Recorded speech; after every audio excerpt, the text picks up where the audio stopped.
the great thing about 10% entrepreneurship is it's basically like trying something, experimenting with something, seeing if you even like it. Hi, I am Francisco Roma. Welcome to Decade Goal Podcast, where we talk about our life, our success, self-improvement, and how we can get ourselves ready for the next decade. Today I have with me Patrick McGinnis. Patrick is a venture capitalist, speaker, writer, and author of 2 international bestsellers, The 10% Entrepreneur, which the concept is all about living your startup dream without quitting your day job, and FOMO, the fear of missing out. But I'm going to open the floor so he can introduce himself properly and tell you guys about the great work he's been doing for the past decade. Hello, Patrick. How are you doing? Hey, it's good to be here. Thanks, Francis. So I'm Patrick McGinnis. I'm a venture capitalist, an author and speaker and podcaster. I live in New York City. I started my career on Wall Street, but then when my career kind of blew up during the great financial crisis, I started doing all kinds of side projects that turned into a new career, working on a bunch of different things that I wrote a book about called The 10% Entrepreneur. And then I wrote another book called Fear of Missing Out, all about a word that I invented a long time ago in 2004, FOMO, which you may have heard of. And now I also have a podcast called FOMO Sapiens. So at the end of the day, I'm an investor in startups all over the world, in the United States and Latin America. I'm a podcaster and I'm an author. That sounds really cool. I want us to dive more about one of your books, the 10% Entrepreneur. So there was a question I was asking myself all the time, like, why 10% Entrepreneur?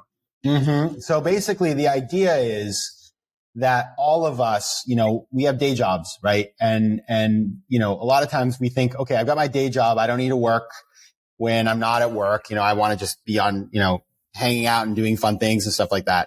But what I learned in 2008 when my company AIG basically blew up is that you can't just rely on one job. You never know what's going to happen in your day job. And as a result, you have to be careful about making sure that no matter what happens at your day job, you still, have a career and that your day job isn't everything. And so I started spending 10% of my time, money, and energy working on things outside of my day job, investing in things, starting things, becoming an advisor to companies. And basically doing so, I built up a whole portfolio of ownerships and economic activities that are mine outside of my day job. And so the idea is you start with 10% because everybody can, make 10% of their time available. And if you can't do money, you can save some money to maybe invest in it. But, you start with 10% and maybe then you go north of that. Nowadays, I'm 100% entrepreneur, but, a lot of people aren't just going to quit their job to be an entrepreneur. And so it makes a lot more sense for them to start part-time on the side while keeping their day job. Oh, cause I feel like, the concept of 10% entrepreneurship, it's been going on for the past decades now or so. Cause a lot of people have been doing something like this, but they don't see themselves like a 10% entrepreneur. And it's a very a useful concept when you get to know it and understand what you're doing. Cause you can easily be working at, let's say, for example, you can be working at McDonald's or at the case may be, and then still be doing, maybe you have a passion for photography, and at the time you're not making money from it, or you're not getting any income for it, but you have some people now, they feel like they cannot balance the two. How is that working for you? Balancing in your time, making time for your project and then also your normal day job. Totally. That's the hardest thing is finding that balance in the beginning, because once you get going, you figure out it's not very hard to do. But what you have to do when you get started is sit down. And actually in the book, The 10% Entrepreneur, I have all these exercises that help you to do what I'm about to tell you to do. But you sit down and you think through, okay, how much time can I possibly make free to work on a side project? So, I literally sat down and tracked my time. And what I realized was, I don't need to watch TV on Saturday for 7 hours, whatever those, there are things that I can cut out of my life. And by the way, during the pandemic, we've all been sitting around our houses. I mean, we've all had plenty of time that we could have, maybe we're on Instagram all day, but if you can free up time by thinking what am I doing that isn't really actually adding value to my life? And so you'll have to make some sacrifices, but saying to yourself, listen, I'm going to cut out social media. I'm going to spend less time online, and I'm also going to spend less time on TV. The average person is online 8 to 10 hours a day. outside of work. So we can do those things and find free time to work on projects. The other thing is to find a project that isn't too time consuming. So even if you want to start something, you don't have to go working on it 40 hours a week. You can work on it, like a hobby, but, with the idea that you could over time spend more time or even work with friends to do it together so that you have more help. So there's a million ways to do it. It's really the biggest challenge is just changing your mindset so that this is something that you think that you should do and that you believe you can do.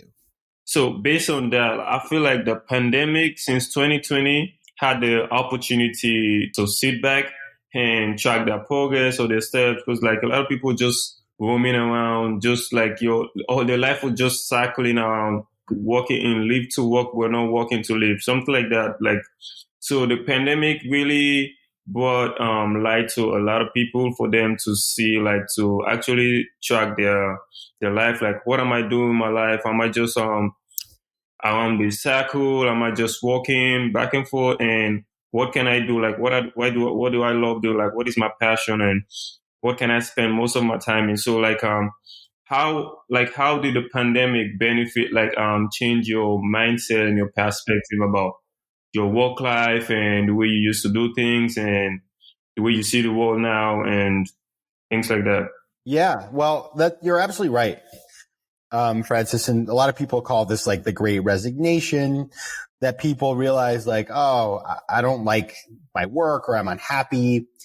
But the thing is, a lot of people, they realize, okay, I'm not happy, but then they don't know what to do next. And so what I realized, and I think this is really important, is like the approach that I'm recommending to you, which is to try something part-time. What that really allows you to do is figure out what you do like. Like, what would be really sad is if you hate your job. So you quit your job and then you maybe start a company and you realize halfway, 3 months into it, God, I really hate this, right? What the great thing about 10% entrepreneurship is it's basically like trying something, experimenting with something, seeing if you even like it before you decide that you want to go do that full time. And so, a lot of people right now during the pandemic has said, oh, I want to change my life. And what I'm telling people is great, but don't just do something full time. Go experiment and try something new. And for me during the pandemic, I've been doing this for a while, so I didn't change anything. But I think what I realized was that this approach to things really worked, because when the pandemic hit, a lot of people lost their jobs. And by the way, a lot of the things I were doing were affected by the pandemic. I do a lot of speaking, right? So I'm not going to get on a plane, obviously, and speak to a big room of people. But because I'd done so many 10%, I have over 30 at this point, I was so well diversified that some of the things that I had done and that I had as part of my 10% were doing really well during COVID. And so I realized that by building up all these different streams of income, I actually was really well prepared for COVID. And so I didn't have to worry about money. So, what is your decade goal? Ooh, I like that question. My decade goal is, let's see, it's going to be 2032. Oh my goodness. What I want to do is basically continue what I'm doing, but do bigger, more impactful projects and then build more media properties. So right now I have a podcast. I also would like to do a television show as well. So I really like what I'm doing, but the idea is to just like continue what I'm doing, but do more of it and do bigger projects. So, like, how prepared are you mentally and physically if like something happened along the way? Like if you have like something like the coronavirus or something just refresh or just allow the world to take a step back and look at our steps. Like where are we going? Like how prepared are you for something like that? Yeah. It's not like a plan B, but it's like a plan B. What's your backup plan? Yeah. So my backup plan, listen, I've been building my backup plan for the last decade, which is to have this very diversified set of things that I do. So like I do investing, I do consulting, I do speaking, I do podcasts, I write books. And so when you have so many different things that you do, if one of those things doesn't work, you can focus on the things that do work. And so I think that's like a really powerful thing that I have built for myself. In terms of like the challenges that come along, I think like the pandemic's a great example. I did not expect the pandemic. Nobody did. But what I realized was like, I had some certain things that I do in my life, daily practices or mindsets and stuff that like really helped me. So for example, I do meditation every day. I write things like that help me to like process what was going on, what was working, what wasn't, and then to be able to respond to that in a way that was productive. And I think that's the key, right? Being resilient, is the only way to survive when things don't go your way. And so I think if you have healthy habits, and then you also have a lot of different things that you do and a lot of different sort of revenue streams, then you're well positioned, as well as you can be anyway, for those kinds of events. Yeah. So like when it comes to young people, like the next generation, that are bringing up brilliant ideas, starting up companies. So what is the change like between the last 2 years, like since the pandemic and to 2022 now? Do you see like any change from the way how young people are doing like their business or the way of life, the walk of life? Is there any change that you see? Definitely. I think there's a couple things. Number one is technology. I'll give you an example, a great example from West Africa. So I was in the Gambia, number of years ago, I guess like 2018. So like 3-4 years ago. And I met this guy there, he had organized one of the speaking events I did with the embassy in the U.S. embassy in the Gambia, because I was there talking about entrepreneurship. And anyway, we stayed in touch over like Instagram and Twitter and stuff like that. And one day he sent me a note and said, "Hey, I'm interested in doing some part-time work. Do you need any help?" And I said, "Yeah, I actually do need help with my podcast. I need somebody to help me think through who we should have for guests and research and, booking and all that sort of stuff. Would you be interested?" And he said, "Sure." And so I ended up working with him. And now he's actually gone full time doing this kind of work. He works for himself now. And I think what it says to you is this, that, you can be anywhere in the world. And if you're smart and ambitious and have an internet connection, you can work for anyone, anywhere in the world, and you can do really well. And so I think that that's what young people are doing. They're embracing flexibility and technology to create careers that they could not have had 5 or 10 years ago. And, it's great because talent is everywhere. And I'm very happy to work with somebody in another part of the world who gives me great perspective. And oftentimes, it's cheaper than hiring in the US. But you can still pay that person a really good wage. And, you just create a global team, and it's just more fun and more effective. Yeah, I think I remember I met you 2019. I think, yeah, that was 2019 in Sierra Leone for the Freetown Peach Night, I guess. Yeah. The one that Mr. Francis Steven invited you. Yeah, and that was like a really great platform, and where like I got to like share my ideas, because like I was in the stage where I'm just pitching out my ideas, getting feedback, and go back behind the scene and working on it. So like how does that experience really change you, like traveling around the world, meeting really like brilliant young talented people from different part of the world and getting to know people? Like, what is your experience? Like, what is something new?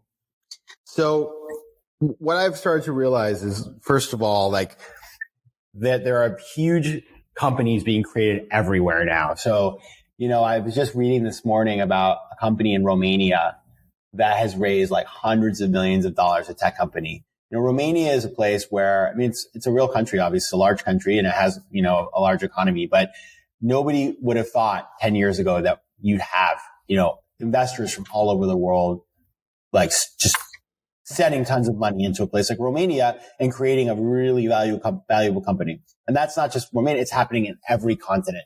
And so I think, what I see is like young people and entrepreneurs, they're finally able to find success stories in their markets. They don't have to look to Silicon Valley, and the entrepreneurs there. They can look down the street.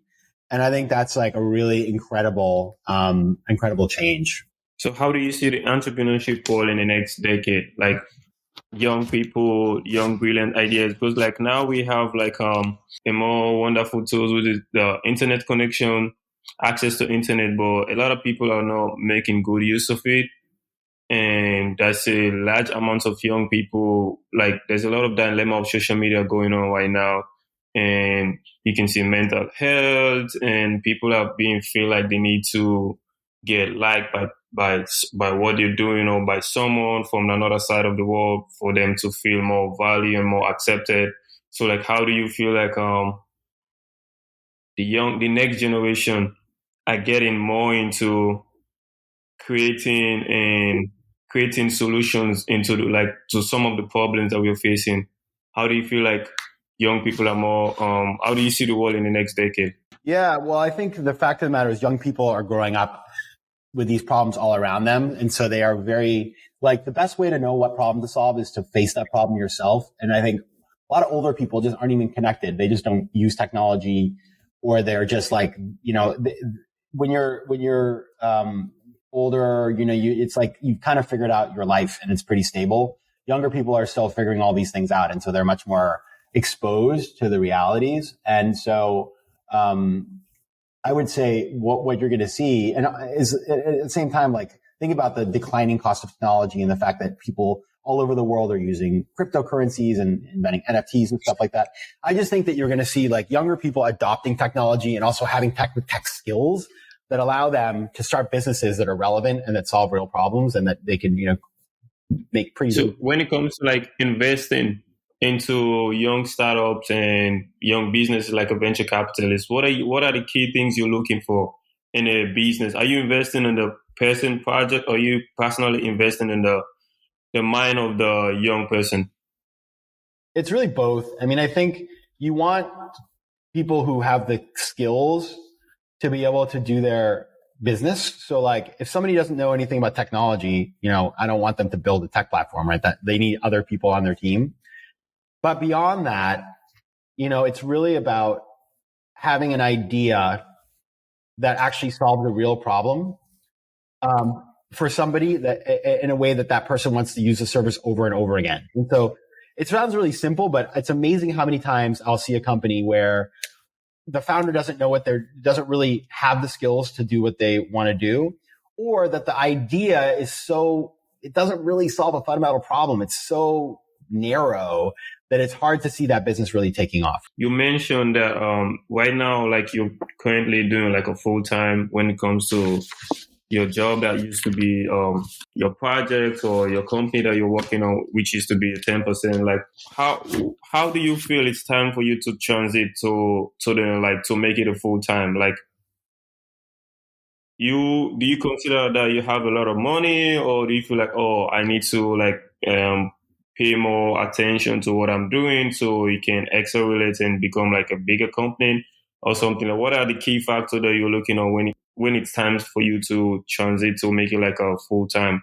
Yeah. So if you're working on a 10%, I think the way that you know that you want to spend more time on it or even go full time is, first of all, if it's doing well enough that you could actually live off of it. Because if you're going to quit your job, you got to be able to pay the bills, right?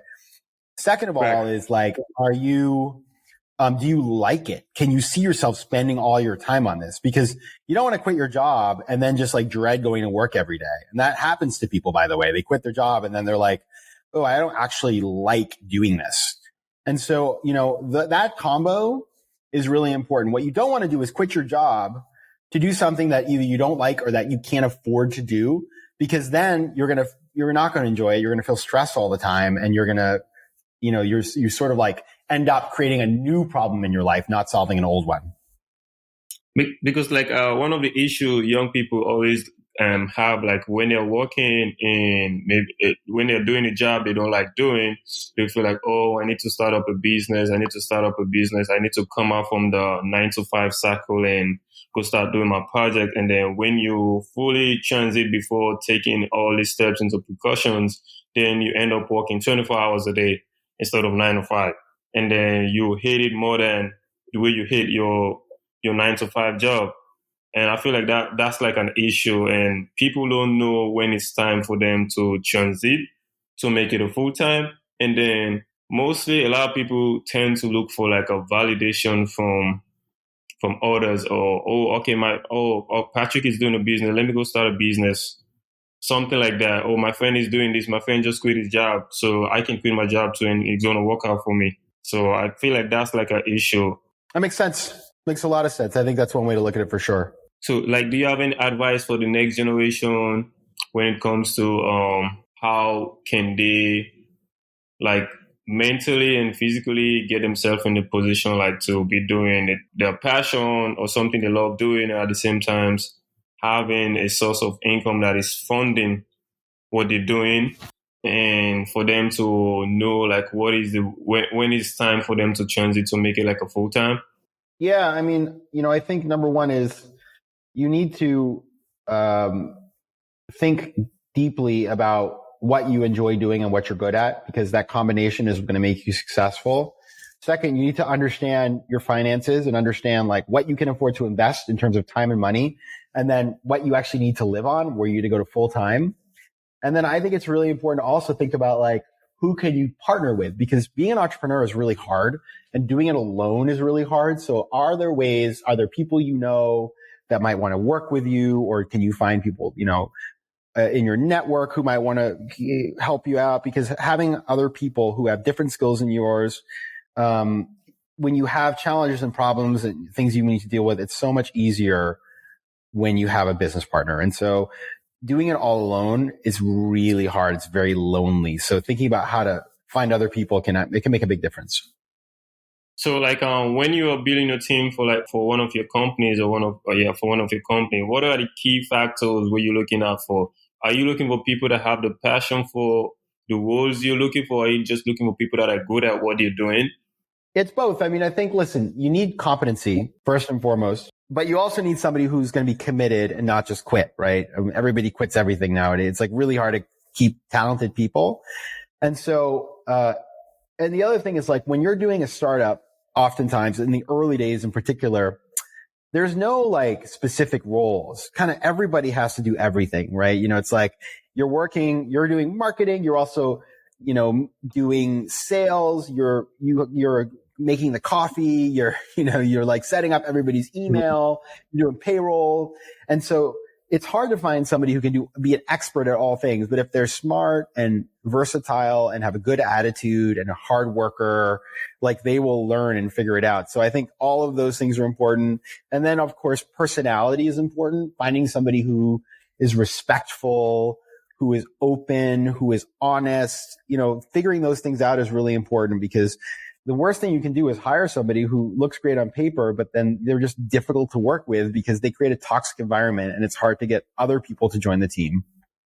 So like when it comes to starting up a company or like starting up a business, what are some of the skills a founder or a CEO should have before like they start or they make a transition from their 10% to 100% of what they're doing? So number one is you really want to understand the business.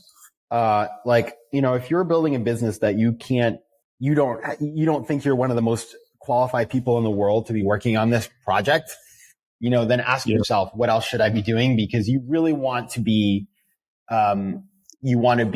an expert on the industry. Like there are examples of people who know nothing about an industry and succeed.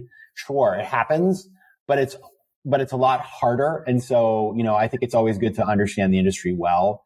And maybe you don't know everything, but you can put in time to learn about it. I knew a guy once who wanted to start a restaurant. So he went and got a job in a restaurant to learn what it was like, right? So it's not that you have to know it, for your whole life, but you have to have built up some skills. I think that's number one. Number two is I think it's really important to test an idea. The Lean Startup is one of my favorite books, and it's about basically the idea of trying things very cheaply before you invest all your money in something. And so let's say that you wanted to start, a bakery. You don't just set up the bakery. Instead, like try baking some cakes and some other stuff that you think might be interesting and see if you can sell them, at the local bakery or at some store, or see if you can set them up at a farmer's market and just like test to see if people like the thing that you want to make. If they, and I've seen this also with like friends who had startups where they wanted to do, a startup, and instead of like building a website, they just basically did it off of pen and paper, offered a service to people to see, do people like the service? What works? What doesn't? So you just want to learn as much as you can before you spend time and money building a product. Based on that, I would say like, if you cannot do it for free, then you cannot make money out of it. Like where the free comes in, like, I would say it's like you're doing it like a passion. Just like if you can do something, like, okay, hey, let's say for example, I have one of my projects I've been working on for the past 4 years now. I'm still on the baby stage, but like it's like a learning process for me because like I'm still exploring some areas that I think I know, but I didn't know anything about it. So it's like I'm still learning about it. So since 2018, came to Yale, do like a capstone project about 3D printing, and I kept on working on it. And ever since then, I've just been pitching my ideas and then getting feedback from George. And then when I came to the United States, I kept doing the same thing. And I won a competition from NJIT, and they had like a 6-month incubator program wherein like I thought I know a lot about my project or my company. And then when I went for the 6-month program last year, I get to like have a sneak peek about some other areas that I need to focus on, like some skills that I need to have before I can fully work on my demo, and then before I can fully like go to an investor and say, hey, this is my project. Hey, I'm ready. How can I pitch my ideas in less than 30 seconds or something like that? And now I feel like I'm in a position I'm still learning, but I bag a lot of knowledge now that I can say, okay, now I know what I'm doing and I know what my next step is. Because like I feel like to know the next step you're supposed to take is always like the critical part, and to seek advice, because some people thought that they know what they're doing, which of course actually they don't know what they're doing, and that's the fun part of it. My other question is, the concept of FOMO, like how is that? How did that come about? Like, what is the whole concept about FOMO? So, that came about when I was in business school at Harvard, and I was just in this environment where there were so many opportunities and so many things to do, whether it was professional or personal or fun. And I felt like I wanted to do everything because it was so excited to be there. But I ended up spending so much time trying to do everything that I was completely exhausted and stressed out all the time. And so I realized that actually I had this problem that were like too many things going on and I wasn't enjoying any of it and it wasn't a good thing anymore. And I had this fear of missing out. So I started calling that FOMO, fear of missing out. And I wrote an article in the school newspaper back in 2004 all about it. And that was the beginning. It's now in the dictionary. It went viral. And so I started this thing, and it's just kind of insane how it became a thing. So how can someone like implement that in their lives? Like, what are some of the strategies, or what are some of the methods you mentioned in the book for someone that have not already read your book, or someone that is listening to the podcast for the first time? What are some of the key factors that is based on all the concept of FOMO, fear of missing out? Yeah. So one of the things is, there's a bunch of different things, of course, but FOMO is the combination of a desire to do something that you think is better than what you're doing right now, combined with a fear of being excluded from a positive, beneficial experience. And so, I think we have to, when we have FOMO, you think something's going to be really great and therefore you want to do it, but you don't really know if that thing is as good as it looks. So one of the things is just to like recognize that a lot of things, especially on social media, are portrayed in a way that looks amazing on the surface, but may not be real in real life. Another thing is that, you want to think about why you want to do something. Do you really want to do it? Or is it about being part of the group or not being excluded?